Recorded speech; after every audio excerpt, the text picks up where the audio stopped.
You've probably searched for how to rank on Google more times than you're willing to admit. But how do you know the advice you're getting from these YouTube videos and these blog posts isn't just outdated guesswork? Well, Google was dragged into court, and the engineers were forced to reveal some of the methods Google uses to rank websites. And in this video, I'm breaking down what was actually revealed in court, straight from Google's engineers, including their protected ABC method, which decides who ranks and who disappears. And in the first part of this video, I'll be going over the important parts of this doc that you need to know about, and in the second part, I'll be going over actionable things that you can do that are simple, straightforward, that are strictly related to the things I revealed in this doc.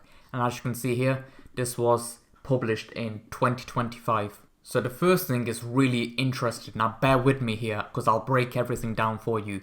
Handcrafting of signals. So Google's engineer said almost every signal, aside from RankBrain and DeepRank, are handcrafted and are able to be analysed and adjusted by engineers. So despite all this AI out there, Google still relies on handcrafted signals. So why do they do this? The reason why the vast majority of signals are handcrafted is that if anything breaks, Google knows what to fix. Google wants their signals to be fully transparent so they can troubleshoot them and improve upon them. So even though AI is super advanced, Google specifically and consciously uses handcrafted signals, which leads us to ABC signals.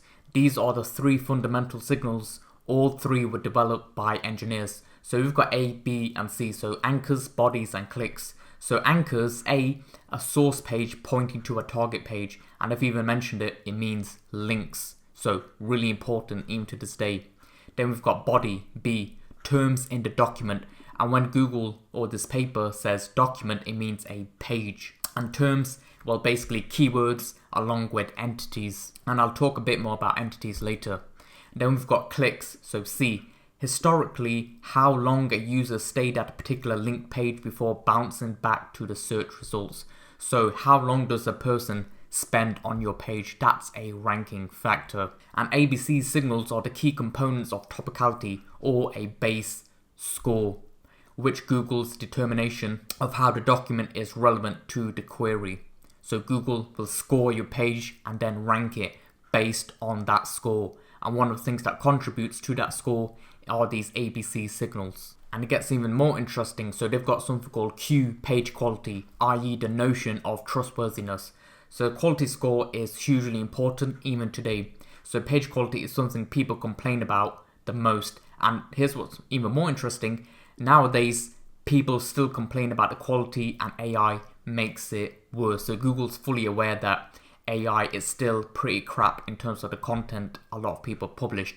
And if you're using AI and you don't know how to use it properly, you're doing yourself a disservice. And this is the other document. Now bear with me here. So we've got nav boost, a measure of how frequently users, subset by location and device type, click on a particular document for a particular keyword is a traditional signal. Users' most recent 13 months of data. So basically, all this means how frequently do people click on your result versus other people's results. So let's just say this is the first page right here and we're ranking up here and then the competitors down here and people are clicking on the competitor results. Well, guess what? They're going to move even higher. So it's important to have that meta title optimized, which we'll talk about later. Then we've got rank embed. Now bear with me here because this is going to sound like gibberish, but I'll just break it down. So rank embed is a dual encoder model that embeds both query and document into embedding space. Embedding space considers semantic properties of queries and document in addition to other signals. Retrieval and ranking are then a dot product distance measure in the embedding space. So from my interpretation, what this means is when someone types in car MOT, well, guess what? A ranking page could be vehicle MOT because it's semantically related. So let's just say you've got a bunch of semantic keywords and entities on your page, and then the competitor has even more of these semantic keywords and entities. Well, guess what? They're probably going to rank higher than you because they've got a greater number of semantic keywords and entities in there. Now, this sounds great and all, but what do you actually do about it? Well, I'll be going over 5 actionable things that you can do strictly based on what Google has revealed. So we've got target query intent and relevance. aka topicality. And here's the action step you're going to take, is basically use the Wikipedia entity scraper and information gain tool to include more relevant keywords and entities in the body. So the Wikipedia entity scraper is this tool here, and this is the information gain tool.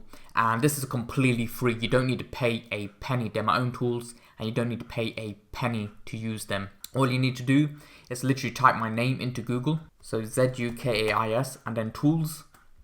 And then you scroll down to tools right here. And then we've got Wikipedia entity scraper, and then we've got the information gain tool. And all you're going to do is type in a keyword you're trying to rank for. So let's just say you're trying to rank for CrossFit kettlebells. So you'd either type in kettlebell or CrossFit. So in this case, I typed in kettlebell into Wikipedia, and all you're going to do is simply copy the URL and put it in here. And then you're going to put your target keyword in there. So I put kettlebells, hit run app, and you'll get a list of entities that's been scraped. So entities, there could be many things. There could be a place, a person, a number, a location, a name, a color, and Google has basically said we use entities to rank and understand pages. And this is a paper with lots of different entities because Google hasn't told us what it considers an entity. And this tool, I've built it so it takes that research paper and it scrapes Wikipedia, because Wikipedia is a great source of information. And so we've got things here. So again, our keyword we're going after is kettlebells, and it's mentioned things like weights, which we know is highly relevant. So we've got 16 kg, but it's also mentioned it in pounds. And then we've got things like cast iron, cast steel, ballistic exercises, strength, Russian swing, bench press, stretching. Then if you go on this tab right here, text output 2, it actually puts these entities into sentences for you. So you can just copy and paste it into your page. And here we've got the information gain tool. And what this tool does is basically analyzes your page. So you'd put your page in here along with 2 ranking pages. So we've got result 1 and then we've got ranking result 2. And then basically it take your page along with the ranking results and find gaps in the content of all the pages. So these gaps, these information gaps, they don't exist on Google yet, and essentially you'd fill those gaps in. And this tool, it shows you the ignored audience segments, it gives you the missing perspectives and data points, and you'd basically add that information into your content. And this makes your page the most helpful resource for that topic. And if you're looking to scale your business up using SEO, then I'd highly recommend checking out this page here. So I'd recommend checking out this 2-minute video. You can see some of my client results. And here's the thing, you can keep watching these YouTube videos and piecing together advice, hoping for results, or you can book a one-on-one consultation with myself where I hold your hand and I'll take you through exactly what you need to do in order to increase your traffic and your bottom line. I'll leave a link in the description below. And then we're going to get clicks that stick. Remember I talked about bounce rate? This is tackling that. So first thing you're going to do, the first action step is do the glance test. And all this is you look away from your page and then back onto your page and then ask yourself, can I instantly understand what this page is about? If the answer is no, then you've got work to do. If yes, then move on. And if the answer is no, you can remedy it by having a clear title along with the imagery. So have a featured image above the fold along with a title above the fold. And you're basically going to use media, formatting and structure to improve the engagement and dwell time. No one's to sit there and read a textbook. So make sure you're breaking up the text and including lots of multimedia. Optimize for nav boost by getting real users to click on you often. Remember that I mentioned the more clicks you get on your particular result, the higher you'll rank. Well, this is tackling that. So the action step you're going to take, the first one at least, is improve your meta titles with micro intent to increase the CTR. So let's just say you're selling massage guns, right? And your meta title is sports athletic massage guns for sale. That's very generic. Or we can go for something like athletic massage guns dash relieve pain, stiffness and stress, because that's the reason why someone would want a massage gun. So which one are they going to click? Something that's very generic or something that actually speaks to them? Think in terms of query document pairing, not just keywords. Remember how I mentioned rank embeds and going through that? Well, this basically goes over that. So the action step you're going to take is write content that directly addresses the meaning behind the search, not just the words. That's very important. And I'll repeat that one more time. Write content that directly addresses the meaning behind the search, not just the words. So let's just say you're selling massage guns. Well, guess what? They want pain relief. They want to relax. Maybe they're a physiotherapist searching for a product.